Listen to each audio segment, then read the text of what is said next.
السلام عليكم ورحمة الله وبركاته، حبايب قلبي فراويلة. ازيكم حبايب قلبي؟ عاملين ايه؟ وحشتوني كتير كتير. انا بشكر اخواتي وحبايبي اللي بيدعموني باللايك والاشتراك. يا رب يدومكم في حياتي نعمة اخواتي وحبايبي. واخواتي وحبايبي اللي بيسألوا عليا وبيقولوا لي انت فين يا فراويلة، طمنينا عليكي. يا رب ما تحرمش منكم ابدا ابدا، ويخليكوا ليا. حبايبي واخواتي، انا بخير والحمد لله. انتوا عارفين بقى، احنا بقى في موسم صيف ومصايف، وقبل طبعا دخول المدارس وقبل الدروس وقبل وجع القلب يا حبايب قلبي. طبعا يا حبايبي، انا طبعا غبت عليكم، وحشتوني وحشتوني وحشتوني. بس احنا رجعنا اهو. وربنا يا رب كده يجمعنا بيكم على خير ويطمنا عليكم، وما تحرمش منكم ولا من سؤالكم الجميل ولهفتكم عليا. يا رب يخليكم ليا اخواتي وحبايبي. طبعا انا طولت حبايبي ايه في المقدمه، بس معلش عشان انتوا وحشتوني كتير كتير. طبعا يا حبايبي هتتكلم عليا فراويله. طبعا طلع طبعا ام جانا طبعا علينا، طالعه عامله طبعا سونار. وطلع حبايبي طبعا مصوره لنا السونار، ومصوره لنا طبعا البيبي في بطنها وهو بيلعب وبيتحرك. ست الكل، راعي شعور الناس اللي ربنا مش كارمها. راعي شعور الناس اللي محرومه من النعمه اللي انت فيها. يعني انت خلاص يعني تشال من قلبك الرحمه قوي كده يعني. حرام عليك، ياما ناس بيتمنوا اللحظة اللي انت فيها ديت، وياما ناس بيبقوا مشتاقين للحظة اللي انت فيها. وطبعا طلع حبايبي انا قلقانه البيبي ما بيلعبش ببطني. لا يا ست الكل، البيبي بيلعب في مغاره جوه. انت طبعا بطنك انت مش حاسه بيه. لان طبعا هو طبعا يبقى زي البرص ببطنك، وشوفوا بطنك قد ايه. فاكيد البيبي بيلعب وانت طبعا مش حاسه من كبر بطنك ومن كبر كرشك. فالبيبي طبعا بيلعب في بطنك وانت مش يعني مش حاسه بيه. ده شيء طبيعي. طبعا حبايبك كاتبين لك في الكومنتات كلي بصل، كلي شوكولاته، شممي بصل شممي بصل عشان يفوق. لا يا ست الكل، البيبي بيلعب والجنين بيلعب والحمد لله. ربنا يقومك بالسلامه يا رب، ويقومك مجبوره الخاطر.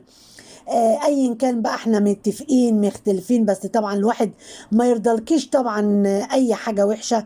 ربنا يا رب يقومك بالسلامه رغم طولة لسانك. وطبعا انت طبعا كنت منزله طبعا العنوان. طبعا انا محدش ليه حاجه عندي، انا محدش كاسر عيني، انا محدش ليه خير عليا. ايه لازمته ايه العنوان اللي ما بياكلش عيش ده يا ست ام جنى؟ طب يعني انت محدش ليه خير عليكي؟ لا، لا. المتابعين بعد رب العالمين خيرهم عليكي. انت ليه مش معترفة بحاجة زي كده؟ هو المتابع اللي بيتفرج عليك وبيشاهد لك الفيديو وبيعمل لك لايك وبيتفرج على الفيديو بيزود لك ارباح القناة، هو دوت ملهوش فضل عليكي؟ انت بتكلمي ناس هبلة ولا ناس عبيطة ولا ايه؟ لا طبعا. ومحدش كاسر عينك ومحدش طلعك ومحدش نزلك. لا طبعا. انت نكره عم فاروق ونكره خير الناس اللي وقفوا معاكي ودعموكي ومديلهم ومدوا ليكي ايديهم. وانت نكرة جميل، معروف عنك ان انت نكرة جميل. فما تكتبيش عنوان زي اللي انت كاتباه، لان عيب عيب. الفضل طبعا بعد رب العالمين للمتابعين. طلعنا بالمبخرة يا حبيبتي، بخري وخمسي وبخري وخمسي والنبي بخري مازن والنبي، عشان خاطر شكله نفسه مصدودة كده، ما بياكلش الطاقة بتاعته كاملة. شكله نفسه مصدودة حبتين. طبعا طلع حبايبي، انا مش هقول لكم ولا واد ولا بيت. والمتابعين طبعا عمالين انت حامل في واد، انت حامل في بيت، طمنينا. لا انا مش هقول لكم عشان الحسد. حسد مين يا حبيبتي؟ حسد مين؟ انت فاتحه القناه، انت جايبانا وانت نايمه وانت قاعده وانت بتاكلي وانت بتعملي البيبي وانت بتغسلي وانت كل حاجه. حسد ايه؟ اللي خايف من الحسد ده هيقفل كاميرته وهيقفل حاله وهيقفل حاجته ومش هيعرض حاله للملأ. لكن انتوا لا، انتوا بتعبدوا المشاهدات. انتوا بتعبدوا المشاهدات. فازاي يعني خايفة من الحسد؟ دلوقتي المتابعين اللي لهم فضل عليكي هم اللي هيحسدوكي؟ لا طبعا. لا طبعا. الحسد مذكور في القرآن، مذكور في القرآن، بس لا. المتابعين دي لهم فضل عليكي بعد رب العالمين، وهم اللي مكبرينك، وهم اللي سمعوك، وهم اللي خلوا فيهم وجنة في الدنيا. والا ما كانش المتابعين انت ولا تسوي زي ما بيقولوا كده ريال، ولا ايه؟ ولا فاهدي على نفسك شويه يا ام جنى، اهدي على نفسك حبه و... وسيبك بقى موضوع المبخره، وسيبك من الحاجات اللي انت بتعمليها. والله خايفه من الحسد، اقفلي الكاميرا عليكي، خايفه من عيون الناس، اقفلي الكاميرا عليكي، ما تطلعيش تهجمي في المتابعين، وما تطلعيش تقلي ادبك وتطولي لسانك على المتابعين، عشان مش هينفع. طبعا يا حبايبي انا عايزه اقول لكم على حاجه، طبعا انا الفيديوهات بتاعتي بيعملوا لي انذارات عليها، وبيعملوا لي ابلاغات عليها، و... وطبعا مشغلين عليا، بس مش مشكله. انا طبعا حاجه تفرحني لما قناتي صغيره بس الحمد لله متشافه، متشافه، لو 10 بني ادمين بيشوفوها اللهم لك الحمد. متشافه. انتوا عمالين تعملوا لي انذارات على القناه، وعمالين تعملوا لي ابلاغات على القناه، ليه؟ هتستفادوا ايه؟ هتقفلوها هفتح واحده تاني، بوظتوها هعمل واحده تاني، عادي، ايه المشكله يعني؟ ايه المشكله؟ بس حبايب قلبي، فانا هو ده كان تعليقي طبعا على ست ام جنى. وحسبي الله ونعم الوكيل في اللي بيقطع عيش الناس، واللي بيأذي الناس ربنا ينتقم منه ان شاء الله. حسبي الله ونعم الوكيل في اللي بيأذي الناس وبيعمل ابلاغات على القنوات وبيوقع ريتش القناه، ربنا ان شاء الله يشربه من نفس الكاس. الحمد لله احنا تعبنا عبال ما عملنا القناه ديت، قناه صغيره بس الحمد لله. محدش ساعدني فيها، ما لجأتش لحد، طبعا انا لجأت رب العالمين، وربنا اللي وقف معايا في القناه، وربنا اللي خلاني الحمد لله الى حد ما، برضو قناتي صغيره بس الحمد لله مسمعه. فمحدش ساعدني، فيا ريت الناس تتهد شويه ويبطلوا ابلاغات ويبطلوا قله ادب، عشان انتوا هتشربوا من نفس الكاس. يعني اللي بيأذي حد ربنا برضو بيأذيه، عشان تبقوا فاهمين يعني. معانا حبايبي طبعا موضوع تاني بقى، هنتكلم على موضوع طبعا عيد ميلاد ياسو. عيلة الحفرية طبعا عمالين طبعا يا حبايبي ايه عيد ميلادات، اوعى حاسب هات عليه هات طبعا، وياسو طبعا عاملين لها طبعا عيد ميلادها في اليخت، وطبعا عازمين طبعا محمد، وعازمين طبعا العيله الكريمه كلها، ورايحين طبعا كلهم وعمالين طبعا يبوسوا ويحضنوا ويكيدوا ويفرسوا طبعا في الست ام ضني، عشان طبعا عيد ميلادها كان مع عيد ميلاد ياسمين.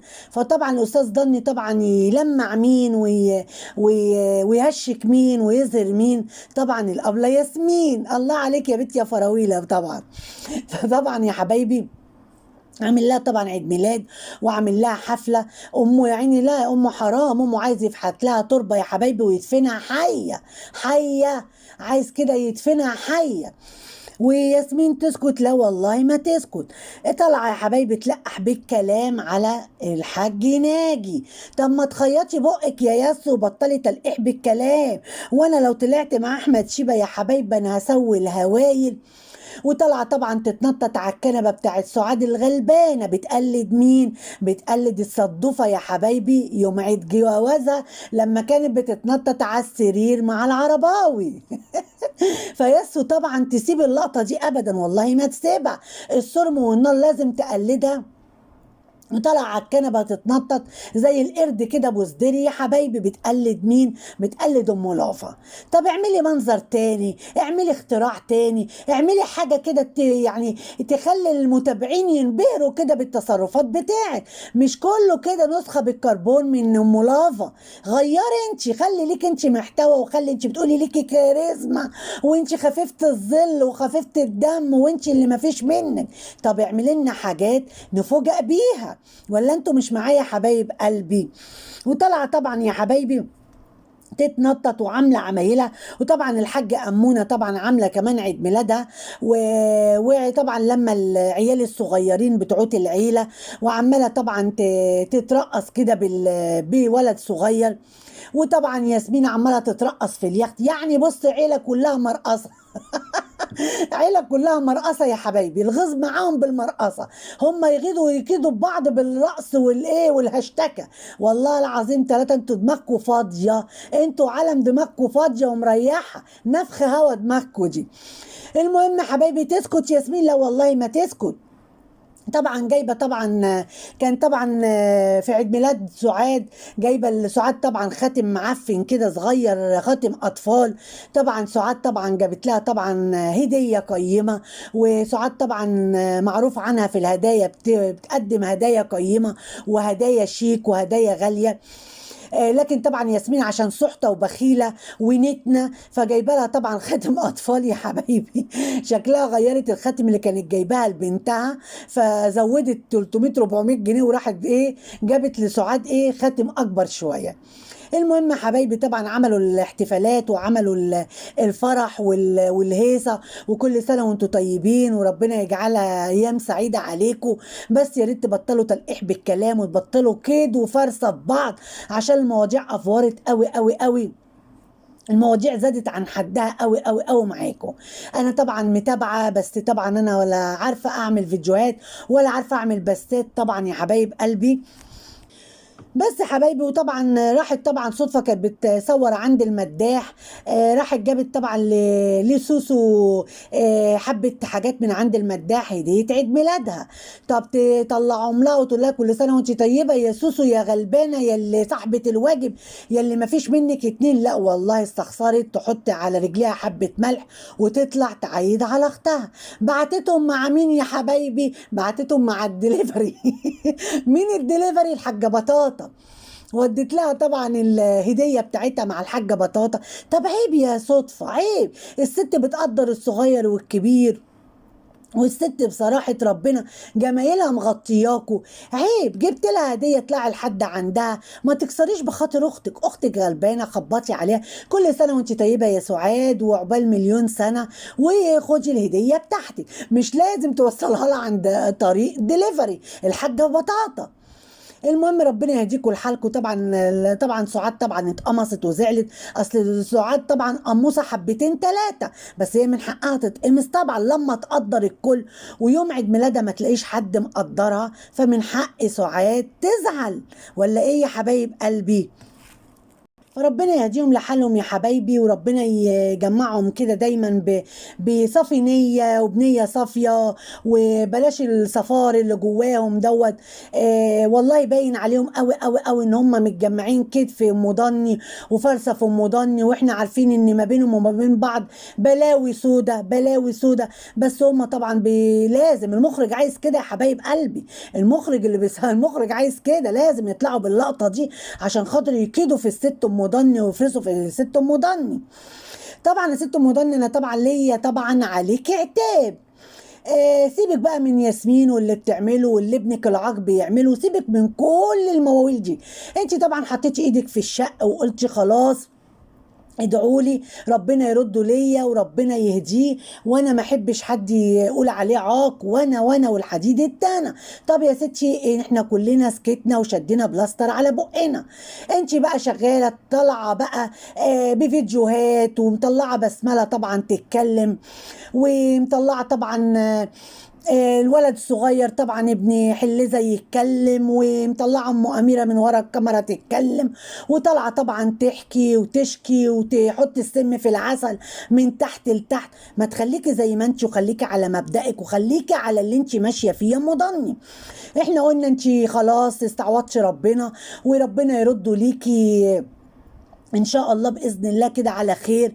وخلاص انت فوتي امرك لله وقلتي خلاص انا سبته، وانا ربنا يرجعه ليا وربنا ينور له بصيرته. طب يا ستي ربنا يا رب يجازيكي خير في اللي انت فيه. وقلنالك ابنك بتاع مصلحته، ابنك طول ما مصلحته مع ياسمين، وطول ما ياسمين مغمية عينه بالفلوس، عمره ما هيبصلك وعمره ما هيسأل فيكي. لما ياسمين تقفل حنفية الفلوس بتاعتها، ابنك هيلف ويخبط الباب بدماغه وهيخش لك تاني.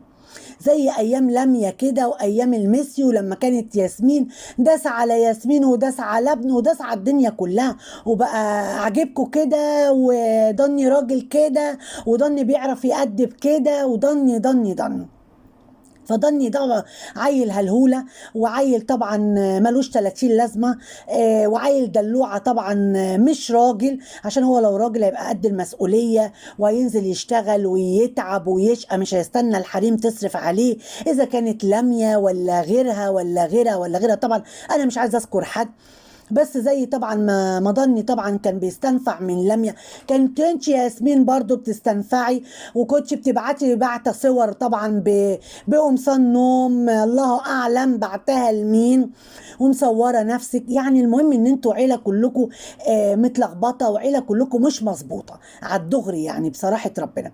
حبايب قلبي انا مش هكتر عليكم، وهو ده كان فيديونا النهارده، ولو عجبكم الفيديو لايك واشتراك، وما تنسونيش يا حبايبي في اللايكات والاشتراكات يا حبايب قلبي عشان القناه بتقع. اقفوا معايا وشاهدوا لي الفيديوهات عشان بيعملوا ابلاغات، وبيعملوا لي ابلاغات على القناه. بصوا زودوا بقى في اللايكات والاشتراكات، وما تحرمش منكم. والسلام عليكم ورحمه الله وبركاته.